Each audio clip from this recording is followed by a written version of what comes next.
Today's manga review is Oyasumi Punpun. Oyasumi Punpun is the tale of a young boy by the name of Onodera Punpun and his journey into adulthood. Tragically for him, his father was recently arrested for assaulting his mother, so his life is already in for big changes. Plus, the girl he had a crush on suddenly transferred out of his school, so right from the get-go, things are not looking up for Punpun. However, a young girl named Aiko transfers into his school, and it's love at first sight. She serves as Punpun's main love interest in the manga, and is basically the only seemingly point of hope for the main character, as really not many, if anything, goes well for him or several other characters in the story. So right from the get-go, you'll need to know that Punpun is an extremely depressing and cynical story. Like said before, most people lead absolutely horrible, miserable lives full of tragedy with very little hope at all involved, if anything. It's not always devoid of it, but for the most part, it is. However, thanks to the absolutely wonderful writing and portrayal of the characters, the work can come off as charming at times, despite it being a very dark and depressing story. For example, Punpun and his family members are represented as silly-looking bird-like things.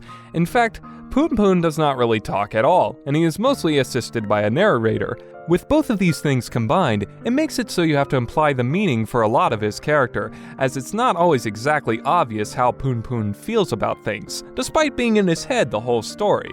Many of his expressions are quite comical, and at times, quite crazy, so it was hard for me to not find at least some charm in him, despite him not being a very appealing character at all.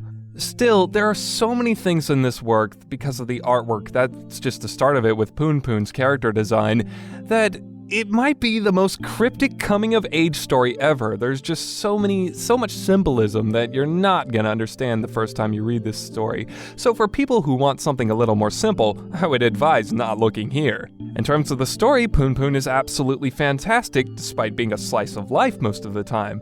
Even in its slower moments, there's a significant amount of build-up. And towards the latter parts of the story, it will have you at the edge of your seat because of how unpredictable the character's actions can become. So while the pacing is not fast in the slightest, from the first chapter I felt gripped to the overall atmosphere of this manga. None of the actions of the characters feel forced or even over-dramatized despite the crazy artwork at times, and several scenes are conveyed so well, especially towards the end, that I will never ever forget them. However, of course the strongest point of this manga is the characters themselves. Punpun receives a vast amount of development from a hopeful child all the way to a cynical adult, and it was hard for me to not sympathize with him due to nothing ever really going right for the guy.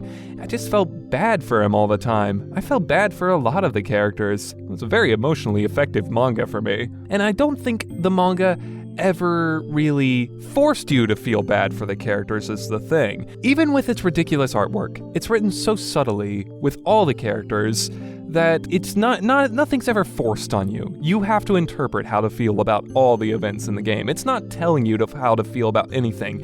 And so many manga artists, so many visual novel writers, so many light novel writers, and so many anime writers could stand to read Oyasumi Punpun and learn a thing or two. But even characters like his uncle and mother are amazing as well. I really, really like his uncle and mother. And they have the crazy facial expressions as well. It's very, very entertaining. Even when they look crazy, they're still so realistic. Certainly, no one is very appealing in this manga.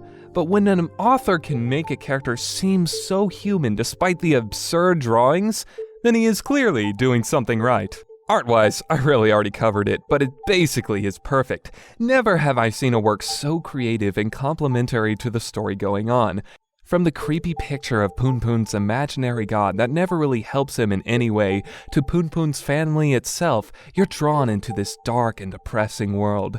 This is a manga artist worth respecting. Overall, Punpun is just absolutely wonderful. It's engrossing, it's full of character development. It's not paced super fast, but the pacing it's never boring is the main thing.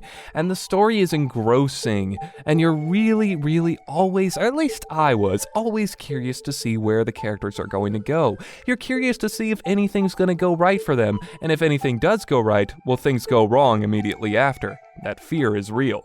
At least it was for me. I know this is a rather simple review, but that's because I plan on coming back to it at some point. This manga is just so complex, so full of symbolism, and is so wonderfully written that I don't feel like I can do it much justice in a short, quick general review, but hopefully I've intrigued you enough to at least give it a try. Don't worry, for people who have read the manga, I plan on making a review that covers as many details as I can that I feel interested in. That is, I won't cover everything about the manga. I won't just cover every little page, every little chapter. That'd be ridiculous. But I plan on doing what I do for my visual novel reviews a lot of the time, and that is go and really see in depth in it. The review right now is over, so you can turn off the video if you're not curious about that.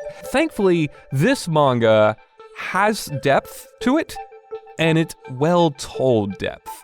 See, a story such as a visual novel I reviewed, Tsubahibi, has a lot of depth. Very complex story, but I don't think it was told well at all. It was told okay at points, but most of the time it was boring work, where here, it is complex and told very well. So it's a story worth respecting if you ask me. It's not going to appeal to everyone, obviously, because it is very grim and dark, and it might be a little too crazy, and some people might even accuse it of being oddly pretentious, but I can't really say that because I don't think this manga really ever forced you to think in a certain way. The characters just came to these conclusions on how to live their life on their own. Life just wasn't nice enough to them for them to come to those conclusions. But hopefully when I come back to the in-depth review, we'll get more in depth with all of that. So look forward to it. I'm not sure when it will be, but it will be sometime.